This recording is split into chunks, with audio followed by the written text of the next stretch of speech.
안녕하세요. 홍프로 스포츠입니다. 적중하신 가족방분들 모두 축하드립니다. 홍프로 가족방에서 모든 경기, 언오버 및 핸디캡, 최종 조합 공유해드리고 있습니다. 적중률 높은 홍프로 가족방은 고정 댓글에 있는 링크로 문의해 주시기 바랍니다. 9월 29일 해외 축구 7경기 분석 시작하겠습니다. 첫 번째로 입스위치 타운 대 에스턴 빌라 경기 알아보겠습니다. 먼저 입스위치는 리그 17위를 기록하고 있으며 개막 이후 연패에 빠졌지만 최근 풀럼과 브라이튼 등을 상대로 연속 무승부를 기록했다. 기대를 모았던 델랍과 채플린, 스즈모딕스 등 챔피언십 시절 최고의 활약을 한 공격수들의 득점은 터지지 않고 있지만 카유스테의 보호 아래 수비가 안정을 찾은 모습을 보여주고 있다. 이 경기에서는 리그 첫 승 도전에 나선다. 이어서 에스턴 빌라는 아스날전 패배 이후 리그 3연승에 성공하며 맨시티와 리버풀 다음에 위치 중이다. 또 챔스에서도 첫 경기를 승리하며 16강 진출에 대한 의지를 보였다. 비록 다음 주 미넨을 상대하긴 하지만 홈 일정이기에 이번 리그 경기에도 로테이션을 돌리지 않을 것이다. 두 경기에서 3득점을 몰아친 와킨스를 필두로 로저스와 맥긴이 공격적으로 임할 것이다. 에스턴 빌라가 최근 연승을 이어가는 데다 분위기가 좋은 건 사실이다. 그러나 다음 일정에 대한 부담은 어느 정도 있는 상황이다. 또 입스위치의 수비력이 안정을 찾았고 카유스테가 중원에서 상대에게 점유율을 내주지 않을 수 있을 것이다. 무승부를 추천합니다. 두 번째로 홀슈타인 킬 대 프랑크푸르트 경기 알아보겠습니다. 먼저 홀슈타인은 승격 이후 나선 첫 시즌에 최하위에 처져 있다. 마인츠로 이적하기 전 이재성이 유럽으로 진출했던 첫 팀으로 잘 알려져 있는데 분데스리가에서는 고전 중이다. 일본 국대 공격수인 마치노 슈토가 2득점을 기록하는 등 분번 중이지만 지고비치와 피클러 등 기대했던 선수들의 부진이 아쉬운 상황이다. 그래도 상대가 주중 일정으로 체력적 이슈가 있을 수 있기에 활동량으로 승부할 것으로 보인다. 이어서 프랑크푸르트는 개막전 도르트문트 원정 패배 이후 3연승에 성공했다. 리그 득점 랭킹 상위권에 올라있는 마르무시를 비롯해 에키티케와 샤이비 등이 공격 상황에서 좋은 시너지를 내고 있고 슈키리의 존재감도 확실하다. 괴체도 이 경기에 부상을 털어내고 복귀가 유력하기에 풀 전력으로 나설 수 있을 것으로 보인다. 프랑크푸르트는 주중 풀젠과 난타전을 펼친 후 휴식할 시간이 짧긴 했지만 괴체가 돌아와 마르무시, 샤이비와 함께 공격을 주도할 수 있고 중원의 우위도 가져갈 수 있을 것으로 보이는 매치업이다. 홀슈타인 킬의 첫 승 도전이 실패로 돌아갈 것으로 보인다. 프랑크푸르트가 승리를 추천합니다. 영상은 잘 보고 계신가요? 핸디, 언오버 및 최종 조합 공유받아 보실 수 있는 가족방 입장 방법 알려드리겠습니다. 첫 번째로 영상 하단의 댓글을 클릭해 주세요. 두 번째로 댓글에 링크를 클릭해 주세요. 마지막으로 채팅 참여하기 후 메시지 주시고 답장 기다려 주시면 됩니다. 나가기 하시면 가족방 입장시켜 드릴 수 없습니다. 언제든 편하게 문의 주시기 바랍니다.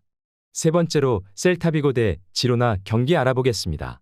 먼저 셀타비고는 지난 라운드에서 아틀레티코에 패하며 연패에 빠졌다. 개막 5경기에서 3승을 따내는 등 출발이 좋았는데 주춤하고 있는 모습이다. 그러나 수비 위주였던 팀 플랜을 버리고 공격적으로 나서며 득점은 확실히 나오고 있다.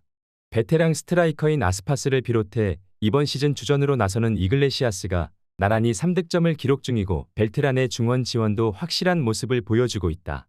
이어서 지로나는 지난 시즌 내내 레알 마드리드를 압박하며 라리가 우승 경쟁을 한 팀이다.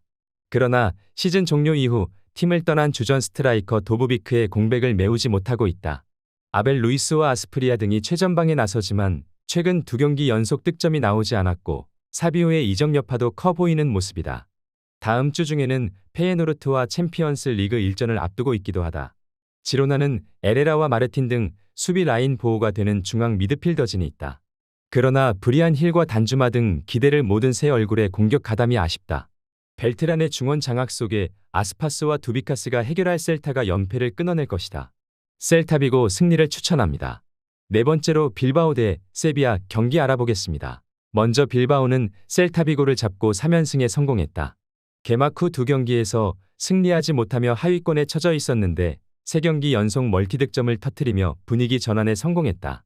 산세트가 중원과 최전방을 오가며 기회를 잘 만들었고 구루제타의 마무리도 좋았다. 주중 원정 경기에서는 세리에 강호인 로마와 비기며 유로파를 출발했는데 승점 추가로 인해 다음 주중에 있을 홈 경기를 승리하면 상위권 도약이 가능한 상황이다. 이어서 세비야는 헤타페와 바야돌리드 상대로 홈에서 승리하며 중위권으로 도약했다. 그러나 원정 부진으로 인해 아직은 기대만큼 성적이 나지 않고 있다. 이헤아나초와 루케바키오, 에주케 등 기대를 모았던 공격 자원들은 엔네시리의 공백을 메우지 못했고 중원 경기력 기복 있는 모습을 보여주고 있다.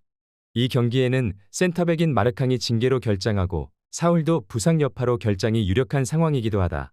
세비야는 바데가 있긴 하지만 시즌 내내 중앙 수비의 문제가 해결되지 못하고 있다. 거기에 센터백과 볼란치가 가능한 소우도 부상으로 빠졌기에 원정에서 고전이 예상된다. 프라도스와 산세트가 공격을 주도하며 상대를 몰아칠 것이고 윌리엄스와 구루제타가 기회를 득점으로 연결할 빌바오가 승리할 것이다. 빌바오 승리를 추천합니다. 영상은 잘 보고 계신가요? 핸디, 언어버 및 최종 조합 공유받아 보실 수 있는 가족방 입장 방법 알려드리겠습니다. 첫 번째로 영상 하단에 댓글을 클릭해 주세요. 두 번째로 댓글에 링크를 클릭해 주세요. 마지막으로 채팅 참여하기 후 메시지 주시고 답장 기다려 주시면 됩니다. 나가기 하시면 가족방 입장 시켜드릴 수 없습니다. 언제든 편하게 문의 주시기 바랍니다. 다섯 번째로 토리노 대 라치오 경기 알아보겠습니다. 먼저 토리노는 리그 무패를 이어가며 선두권을 유지 중이다. 아탈란타전 승리와 밀란 원정 무승부 등 내용도 좋았는데 특유의 안정적인 수비가 힘이 됐고 잉글랜드 리그 생활을 마치고 합류한 아담스의 전방 활약이 대단하다. 일리치와 리치 등 공수 밸런스가 좋은 중앙 미드필더진도 있기에 어떤 팀 상대로도 안정적으로 경기를 운영할 수 있다. 이어서 라치오는 지난 라운드 경기에서 피오렌티나에 패했다. 지라의 득점이 나왔지만 승점 추가를 하지 못하며 원정 열세를 벗어나지 못했다. 그러나 주중 경기에서 키이우를 완파하며 원정 징크스를 털어냈고 유로파 출발이 좋았다. 임모빌레의 이적으로 인해 어려운 시즌이 될 것으로 보였는데 노슬링과 이삭센 디아 등이 어느 정도 공백을 메워주고 있는 모습이다. 토리노는 리치와 일리치의 보호 아래 마리판과 마시나가 지키는 수비가 안정적이다. 노슬링과 자카그니를 앞세워 공격적으로 나설 라치오 상대로도 쉽게 실점하지 않을 수 있다. 라치오가 일정의 타이트함을 안고 나서는 경기라는 점도 감안해야 한다. 두 팀이 승점을 나눠 가질 것으로 예상되는 매치업이다. 무승부를 추천합니다. 여섯 번째로 AS 로마 대 베네치아 경기 알아보겠습니다. 먼저 로마는 주중 경기에서 빌바오 상대로 무승부를 기록하며 유로파 첫 경기에서 승리를 따내지 못했다. 전반 선제골로 앞서갔기에 아쉬운 결과였다. 그래도 시즌 초반 엠폴리에 패하는 등 출발이 좋지 않았는데 무패를 이어가며 반등에 성공했다. 새로운 감독 선임 효과가 나타나는 모습이다. 도브비크는 지로나 시절의 마무리 능력을 보여주고 있고 은디카와 만치니가 버티는 수비도 탄탄한 모습을 자랑하고 있다. 이어서 베네치아는 제노와 상대로 승리하며 시즌 첫 승을 신고했다. 승격 이후 승점 추가에 어려움을 느끼며 최하위권에 머물렀는데 잔류를 위한 여정의 첫 발을 내딛었다. 핀란드 대표팀 공격수인 포우얀 팔로가 첫 득점을 터뜨렸고 부시오의 측면 돌파도 위력적이었다. 이 경기에서는 강팀을 상대하기에 무리하지 않고 승점 추가를 우선으로 할 것으로 보인다.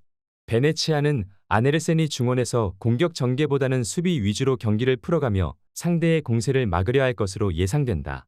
그러나 펠레그리니와 크리스탄테가 위협적인 공격 전개를 이어가며 상대 수비를 무너뜨릴 수 있을 로마가 경기를 리드할 것이다. 다음 일정이 엘프스보리 전으로 부담이 덜하다는 점도 감안해야 한다. AS 로마 승리를 추천합니다. 영상은 잘 보고 계신가요? 핸디, 언어버 및 최종 조합 공유받아 보실 수 있는 가족방 입장 방법 알려드리겠습니다. 첫 번째로 영상 하단에 댓글을 클릭해 주세요. 두 번째로 댓글에 링크를 클릭해 주세요. 마지막으로 채팅 참여하기 후 메시지 주시고 답장 기다려 주시면 됩니다. 나가기 하시면 가족방 입장 시켜드릴 수 없습니다. 언제든 편하게 문의 주시기 바랍니다. 일곱 번째로 발베이크 대 아약스 경기 알아보겠습니다. 먼저 발베이크는 개막 이후 전패를 당하며 압도적인 최하위를 기록하고 있다. 지난 라운드에서 스파르타 상대로 마가렛의 득점이 나오긴 했지만 300분 가까이 득점이 없는 등 초반 부진이 극심한 모습을 보여주고 있다. 클레오니스와 크리스 등 경쟁력 있는 이선을 구축했지만 최전방에서 마무리를 하지 못하고 있고 로메라트도 지난 시즌 보여줬던 중원 경기력을 보여주지 못하고 있다. 이어서 아약스는 리그 10위를 기록하고 있지만 다른 팀들에 비해 두 경기를 덜 소화했기에 큰 의미가 있는 순위는 아니다. 브레다 원정을 제외하면 착실하게 승점 추가를 하고 있고 주중 홈 경기에서는 베식타스 상대로 엄청난 화력쇼를 보이며 유로파 1차전을 승리하기도 했다. 케네스 테일러와 피츠짐 등 중앙 미드필더들이 득점을 기록했고 아크폼과 베오스트, 라스무센 등이 벤치에서 나오며 로테이션도 가동하고 있는 모습이다. 아약스는 다음 일정이 프라하 원정이지만 일주일 가까운 휴식 시간이 있기에 굳이 이 경기에 로테이션을 돌리지 않을 것으로 보인다. 타이로비치와 린슨의 공격과 베우호스트와 아크폼이 공격을 이끌어갈 것이다.